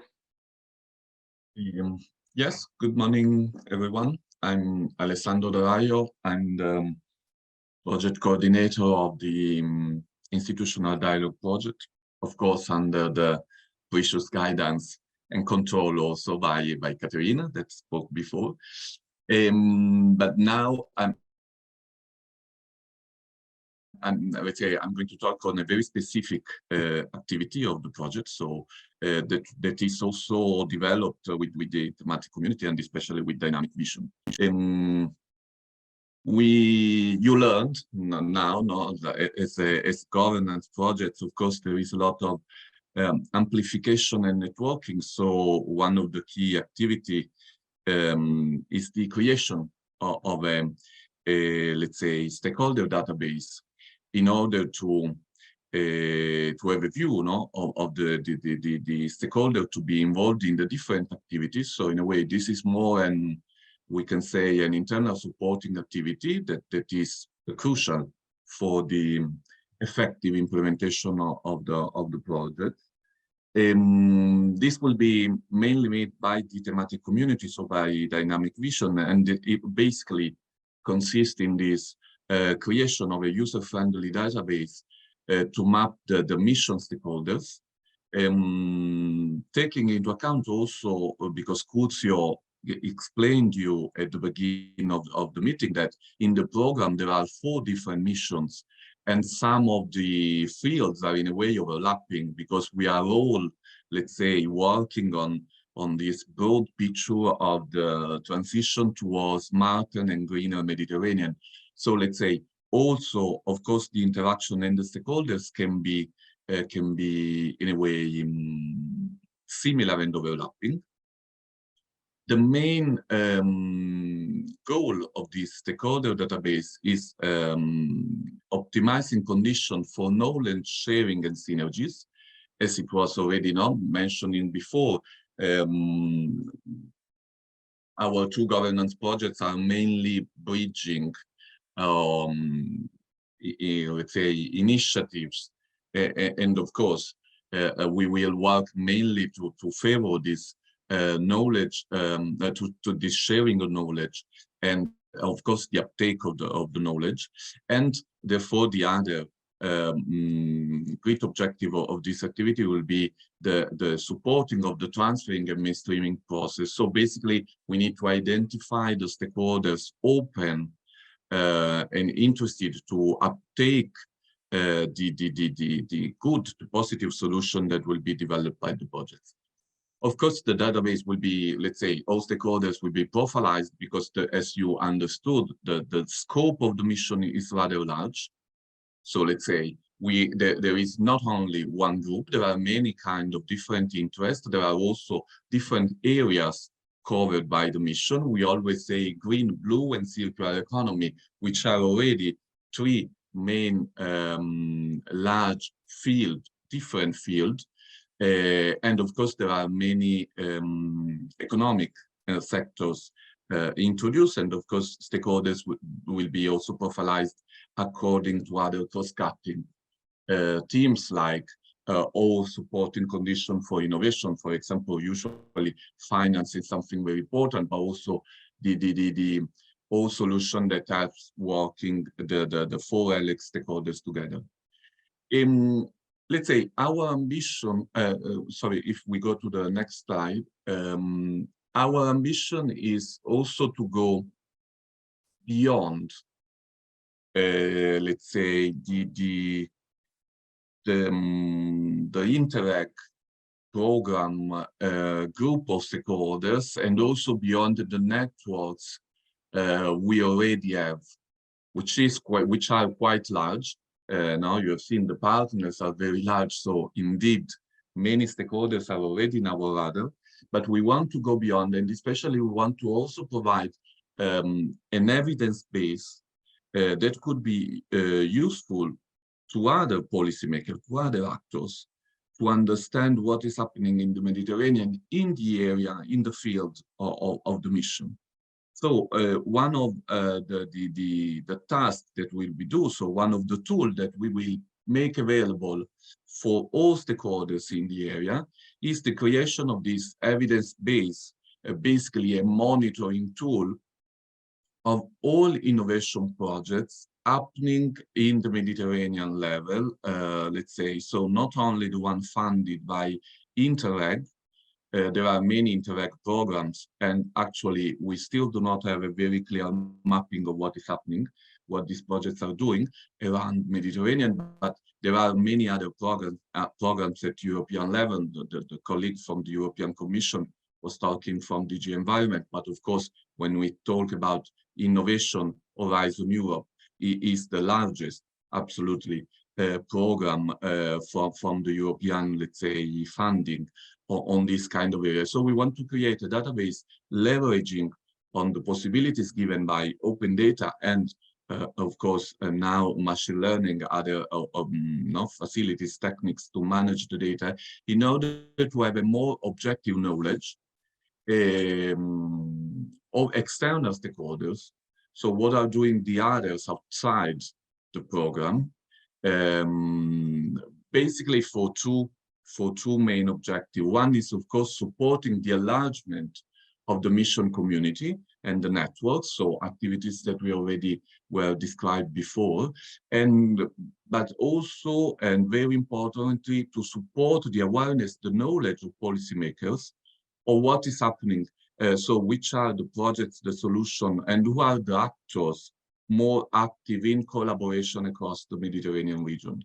And this could be very also helpful, we think, also related to the monitoring on the smart specialization strategies, because people working on this know exactly which are the new, let's say, invitation for these conditionalities related to the monitoring system and also related to the internationalization of the history. That is something that in a way we can contribute to.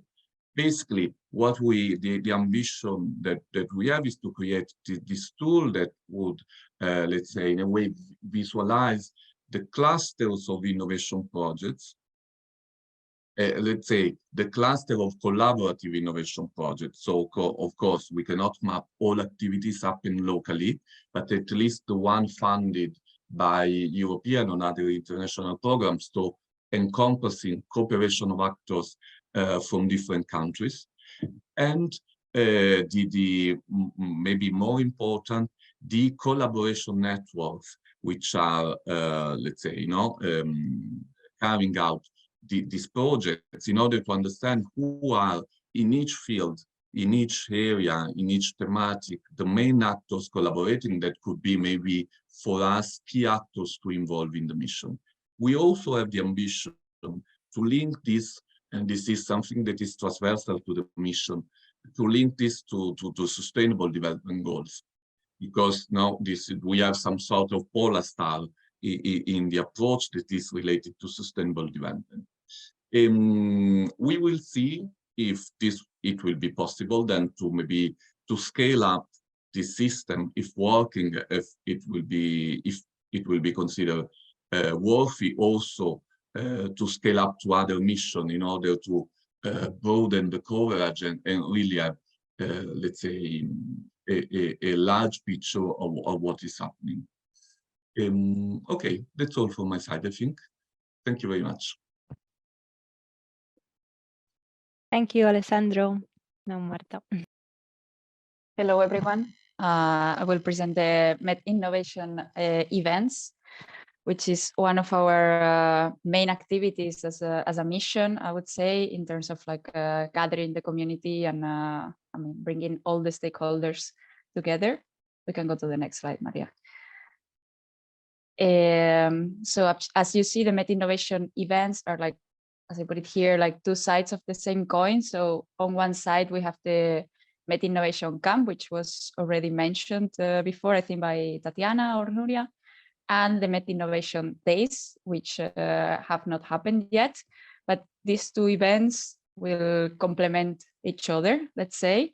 So as you see here, the Met Innovation Camp, there will be more focus on policymakers and technical people, as it was in the first edition. So more focus on the Innovation Camp methodology, on transformative, innovative innovation policy.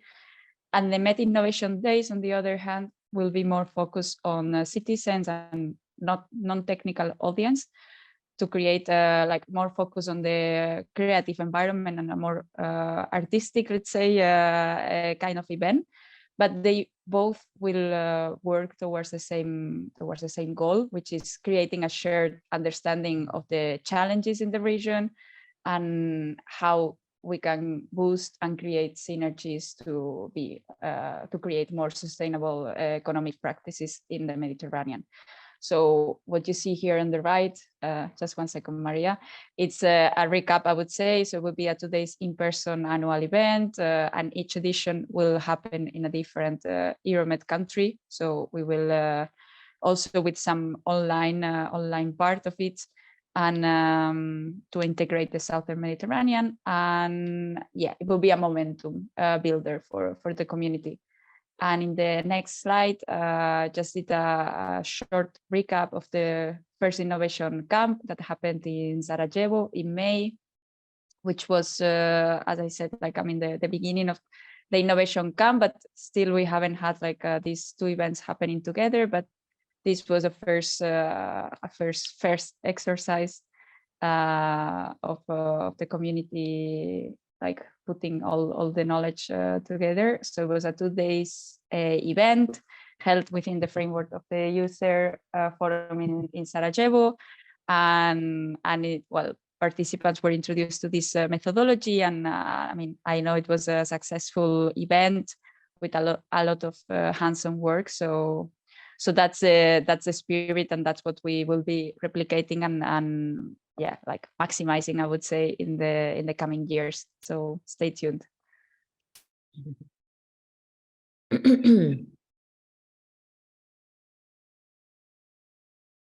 Thank you, Marta. So let's continue with our next and final speaker from this session. Pinky, are you there? Hello, hi. Hi, well, I'm coming at the end of this session, and we have all heard enough about the projects to understand by now in broad lines what it is going to look like. And I'm going to talk about an advocacy process now to show you in more details what is planned in the project. So you can see this slide presents in a nutshell the goal of our advocacy process. As you can see on the slides, the governance dimension of the project gives us an opportunity to create alliances on a larger scale with the goal of promoting the exchanges of knowledge points of view and longer term strategic actions to create innovative transformative policies. Also, in the end, the goal is to define the goal. In the end, we hope to achieve to discover the purpose of innovation, of this transformative innovation, which is supposed to be addressing place-specific problems and needs and territorial challenges. So can we go to the next slide? Thank you. So how are we going to do it? Through these project activities that you can see here. We have heard before about Innovative Sustainable Economy Community Hub and Mission Consultative Body and Institutional Sounding Board. And the target of our activities is to identify policies open for change and define macro-regional challenges. One of the most important policymakers that we can impact in this process are national and regional institutions, and we have already started building relationships with key initiatives identified during this first year, like EUSIRE, WestMed, EUSALT, BlueMed, SwitchMed, and some of them you can see here on this slide. And also you can see here examples of programs and institutions that are going to be our targets in this advocacy process. And they also include, besides these on the screen, they also include Interreg cross-border cooperation programs and investment for jobs and growth objective cohesion policy programs, the so-called mainstream programs, as well as IPA 3 programs and Interact. It is important to know that for successful advocacy process, the capacity to navigate through these complex multi-level governance systems, coordinate with and mobilize support from national and EU policies is crucial to meet place-specific needs and address broader societal challenges in the region. And also, as we have heard before, it is important to remember that these 2 mission projects will align to translate knowledge from thematic projects and from policy level to balance top-down and bottom-up approaches and define territorial challenges and create applicable policy recommendations. For identifying stakeholders that we plan to engage in this process, mission already has strong basis through all the partners that were mentioned, associated partners, and already established networks. Also, capitalization of results from the last perspective, 1420, will also bring new stakeholders to this group. Like I said, we have heard before about the first 2 activities, and now I'm going to, in short, present the other 2 activities, challenge-driven alliances and transnational task force groups. Challenge-driven alliances support regional innovation and development agenda that prioritizes place-based specific problems and needs over short-term goals by applying 2 possible routes for innovation systems, a reorientation route and transformation route. As you can see, it involves the quadruple helix of factors. And in the formation of these alliances, it has to be taken into account that all actors have to bring value to the process, depending on which challenge these alliances are going to take. Alliances are also part of the ISEC Hub umbrella of activities, so there is a lot of potential for synergies with other activities and between different stakeholders that are going to be included in all of these activities. Another activity is transnational task forces to produce common key policy papers. The point of this activity is in essence, there is no single ideal green growth model, nor mission-oriented institutional design, and the challenges faced by different contexts differ, and therefore actions need to be tailored to the local context and include local stakeholders. Therefore, one of the aims of this process, of this activity, is to animate these local stakeholders outside of the partnership to contribute to the work of transnational task forces to produce policy papers, and our advocacy activities are going to be directed in that direction. And at the end of all of my presentation and of all of that was said during this event, this is just a short presentation of what is our challenge in this project. Like I said, going back to what is the purpose of innovation that was discussed at the beginning. The purpose of innovation, defining of which help us to choose how to engage stakeholders. And this is an illustration on how to define this place and purpose, having in mind that the circular concept is the basis for all innovation-driven business models. And by having visualized this, maybe we can have a more clearer picture of what types of actors should be engaged and what is the goal of their engagement. So thank you. This is all from my side. Thank you, Shinkro. Here we wanted to just give you take-home messages, but we are super late, so we will share the screens with you. And now we move directly to to the interactive activity, which Maria Garcia will moderate, and I give you a few minutes just so you, Yeah. Hello, thank you. Good morning, everybody. While we wait for you to connect, I will explain a little bit this interactive session. Now you've been listening to us, you've been learning about the activities of the governance project of this mission, but now we want to directly interact with you, and for this we have prepared a booklet. So you should see here in the screen how to connect to this tool that will allow us to launch a series of questions and gather your input. So it's a little bit to get to know you better, to get to know the participants of this session, the interest of the different activities that we have presented, and also the general feeling after hearing all these activities. So we wait a little bit for you to connect. I think you don't hear me super well, but I will try to connect my microphone.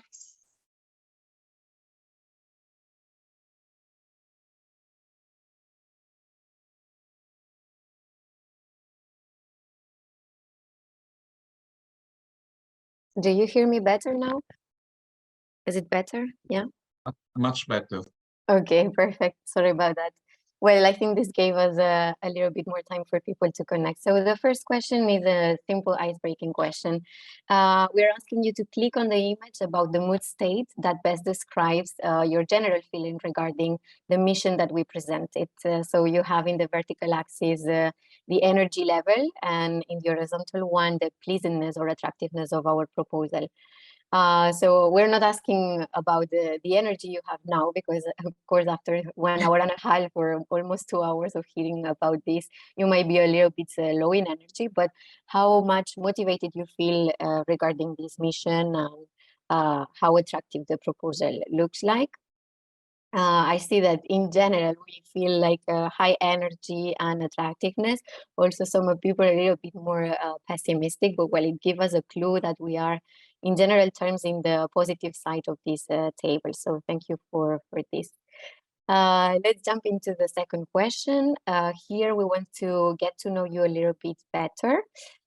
So we are asking you what best describes your primary role or involvement in the field of sustainable innovative economy.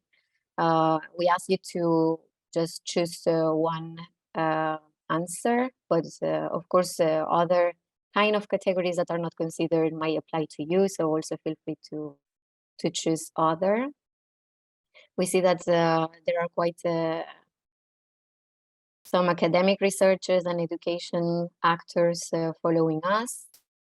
Maybe we give a little bit more time because there are still not a lot of answers. Well, in general, we believe that indeed academic researchers or education actors have a key role in innovation field. So definitely we will work very much with them. We also hope them to be involved in the future thematic projects of the Interreg Euromed program. Many of the activities that have been presented will be open to this category of actors, and but also for the policy activities, the advocacy activities, for instance, we hope that they will bring also scientific knowledge and more technical knowledge in this policy dimension. We also see NGOs and interest groups representatives, so definitely also key important stakeholder in the transformative innovation policy approach that we suggest as mission. Maybe so far their role has been a little bit underestimated and not that present as other kind of categories of stakeholders. So we are happy to see that they are following our activities and engaged. They can be also key allies for the project liaising and advocacy activities. So well, thank you for the answers. Let's jump into the third question. We're asking you, what is your link with the Innovative Sustainable Economy mission? So some of you are associated partners of one of the governance projects, maybe a future partner in a thematic Interreg Euromed project. So probably working with us in the future, or maybe you are an external actor, so not part of any Interreg Euromed project, but still following our mission. We're also interested in knowing if you are connecting from the south shore of the Mediterranean or the eastern part of Europe. Also, if you are not from an EU country member state, is something that we will try also to involve these actors in our activities. So we see that a lot of more external stakeholders from EU Mediterranean territories, okay. Some candidates of future Interreg Euromed thematic projects. So if you are lucky and your proposal is successful, we will be working together also in the future. Thank you. I think we can go to the next question. Here we are asking you about the 3 keywords that come to your mind when you think of innovative sustainable economy, because indeed is a wide or a broad concept. So we have done also this exercise internally with the partners of this project. And it's a good opportunity also to know if from the external actors that are joining us today, they approach this concept in the same way. So it's quite free. I suggest to enter the keywords separately so it recognizes that there are 3 different inputs. So little by little we receive some answers. We see transformation, circular, blue, system change. Transformation looks like the biggest one. In general terms, I think that the innovative sustainable economy, we define it as an economy that puts itself at the service of the transition towards a fair, resilient, and repeatable model. And since I see circular appears like one of the biggest words in this cloud, indeed, it plays a key role, at least at the Interreg Euromed level. The mission on innovative sustainable economy works to boost a fair transition to a circular economy. So definitely circularity is at the heart of our approach. When we did this exercise with the partners of the project, some of the key words that appeared are shared. We heard about circularity, resilience, also collaboration that maybe is not that strength in I see a mention, but is maybe not that important as when we discuss this with the partners. Green and blue growth, solutions, and also some more poetic answers as dreams, or some other people answered hope. Thank you. We can go to the next question. So we are asking about which specific thematic area within the sustainable innovative economy realm are you most interested in, or are you already working on? Because indeed is a broad concept linked to many different economic activities. So it's also useful to know for us in which specific domains, sectors, or topics are you working on and more interested. We will be narrowing down the scope of our actions and the thematic scope of our mission, also based on the future thematic projects and the policy priorities that we identify. So definitely we see circular green economy as one of the preferred options, sustainable agriculture and food system. Okay. Circular blue economy also, some answers. Actually, I take the chance to share with you some of the pre-selected thematics of the future thematic projects. So Interreg Euromed program has shared with us a first hint of the some of the topics that these future projects that have been now pre-selected, so they are not final, it's just indicative for us, a first indication for us to know the topics they might be working on. We know that the blue dimension could be quite important for our future works. Some specific thematics within blue economy that have been pre-selected, so I insist it's not final, but give us a clue, are blue biotechnologies, marine renewable energies, marine robotics, for instance, but also as part of the pre-selected projects, some of them apply this innovative sustainable economy approach to the manufacturing sector, the textile and clothing sector, which is, we have seen also one of the priorities at the EU level. Also some pre-selected projects work on water management or waste management as well. So well, it's interesting also to see the audience today, what sectors you are focusing on. Thank you. we jump into the fifth question. So here we ask you to rank in order, depending on your interest, in which activities of the mission that have been presented you would like or would prefer to be involved in, depending, of course, on the nature of your organization, of your activities. We have presented them. So if you want to rank a little bit, I remind you that, for instance, the Community Hub is one of the most open activities, also maybe with the innovation events. Then the community of practice, of course, is more linked to the thematic projects that will be selected in the future, and the other governance project partners, so more, let's say, limited in its scope or in its membership. Okay, it makes sense since we had quite some candidates for future thematic projects that they expect to be involved in the community of practice. Also some interest for the hub, which I reminded would be one of the most open activities of our mission.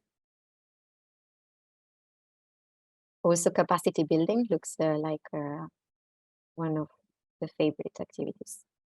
Okay. Sorry, I'm jumping very quickly from question to question because we are already a little bit behind schedule. But I would like now to ask you about the level of impact that you expect from the Innovative Sustainable Economy Mission governance projects to have in addressing the global environmental challenges. This question is also interesting for us because we know that sometimes the governance project might have a less tangible impact, or the impacts that we aim to have are requiring us to look at the long term. So we wanted also to launch this question. Okay, we see moderate impact can contribute, but also other efforts need to be undertaken.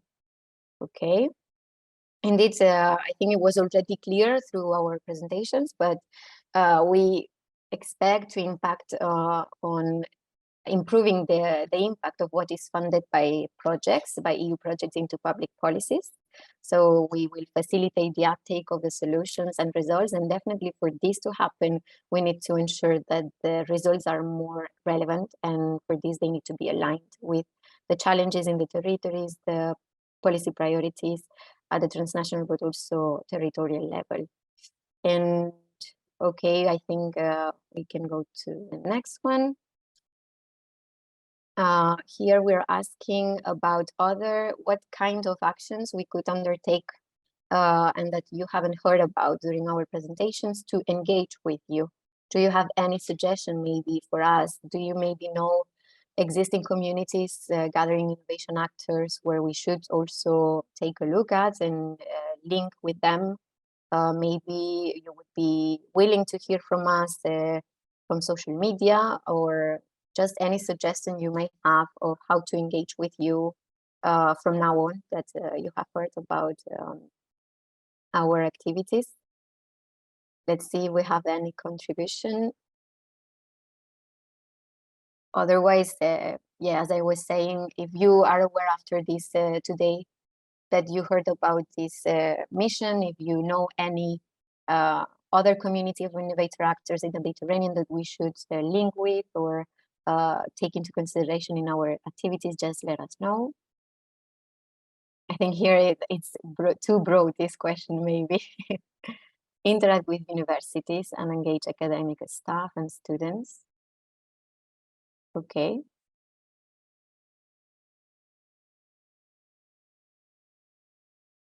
I think, okay, we are reaching the end then, so not to make it too long. Now we're asking of any upcoming event or key initiative linked to innovative sustainable economy where you think we should participate, we should follow or engage. I can already anticipate that the mission will be or is planning to be at Ecomondo, that is taking place in November, to present the ambition of the mission.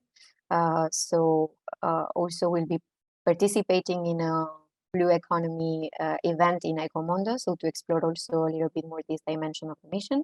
But if you are aware of any other event or initiative just let us know in the book club so we can follow up from today onwards.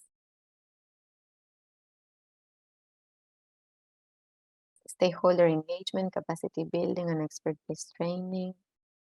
The Commando WestMet initiative. We started also some liaising with WestMet. So definitely we will be following up any opportunity as well. Okay, if there are no other contributions, I think this is the end of the interactive part. So back to Revol. Thank you, Maria. Thanks for this interactive exercise. Thank you for everyone to stay until the end of the event. It's been very insightful because we had many things to announce. And before we wrap up, I would like to give the floor to Patricia Bussolini, who wanted to share a few words from. Hello, good afternoon here in Greece. Good afternoon from Greece. So afternoon because here it's already a 1:15.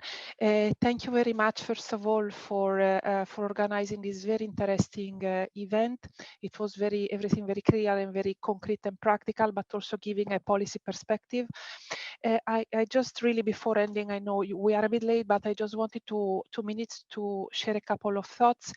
MedWaves, it is a partner of these 2 governance projects, so we will be in contact with them, as MedWaves is one of the regional activity centers of the UNEP map. What I wanted to share here at a broader approach, it is that, as you might know, the UNEP map also implements and coordinates the Mediterranean Strategy for Sustainable Development. This is a regional cooperation framework that was adopted by the 21 Mediterranean countries that are part of as contracting parties of the Barcelona Convention. The Mediterranean Strategy for Sustainable Development, it is guided by a Mediterranean Committee for Sustainable Development, which it gathers on an equal footing not only government and representative, but also all kinds of stakeholders, including local authorities, civil society, NGOs, socio-economic actors, and so forth, scientific communities, parliamentarians, and so forth. So what I would like to mention, I will leave all the links in the chat, not to bother you now with many details, but what I would like to say is that the Mediterranean Strategy for Sustainable Development, it really provides an integrative policy framework for all the stakeholders, and the main objective it is to translate the 2030 agenda of the Sustainable Development goals into the Mediterranean, especially with a special focus on climate change, green transition, and blue economy being a key pillars. So it's very linked to what you are discussing. So to the same, we are also in contact with the secretariat of the program and the managing authority to develop synergies and complementarity. Last piece of information that I wanted to tell you, and it is very relevant, it is that starting from next year, the Mediterranean Strategy for Sustainable Development will go through a renewal process, and in the framework of this renewal process, we will launch also some consultation events at Mediterranean level. So it would be very useful if also all the stakeholders, all the network of your governance project of the Interreg Euromed program can also contribute. This is very important. I think it would be it is also very interesting from the program and from the governance side, governance project, because as it has been said many times, we can also provide support in liaising or cooperating with the South Mediterranean countries. And in terms of cooperation, the last thing that I would like to mention, because I have not seen it in the presentation, there is a very important project which is called Blue Mission Med, which is a project, it is a platform project which has just been launched. It is financed by the Horizon Europe, and it is a project, a platform project that will support the Ocean Mission implementation. You know, that is managed by DG Mare and DG RTD, is led by DG Mare and DG RTD. So this project in particular will support the implementation of the Lighthouse project in the Mediterranean, which is linked to marine litter, but to a broader extent. So it's also linked to circular economy aspects. So I would suggest you get in touch with them as well. If you wish, I can provide you the contacts in bilateral. Voila, thank you very much for letting me share with you these thoughts, even if we are a bit on a delay. Thank you very much. Thank you, Patricia. Feel free to share the links in the chat, and we will also compile a follow-up email for all of you to get the recording of the session, the PowerPoint, and any other references or links that might be important for people to be up to date of what we are doing. So I want to take this opportunity to also and mention that you can follow us on our social media channels, which are based on the mission level, and subscribe to our newsletter to keep up to date to the ongoing work, upcoming activities, and stories that we will be producing. And thank you so much, everyone, for joining today. I hope that this event provided a comprehensive approach of the mission, Innovative Sustainable Economy, and we are very eager to keep in touch with you, and we feel very motivated to find innovative ways to make the most out of this opportunity that we have ahead. So thank you, and we keep in touch. We will be contacting you very soon. Have a good day, everyone. Bye-bye. Thank you very much. Bye. Thank you. Bye. Bye.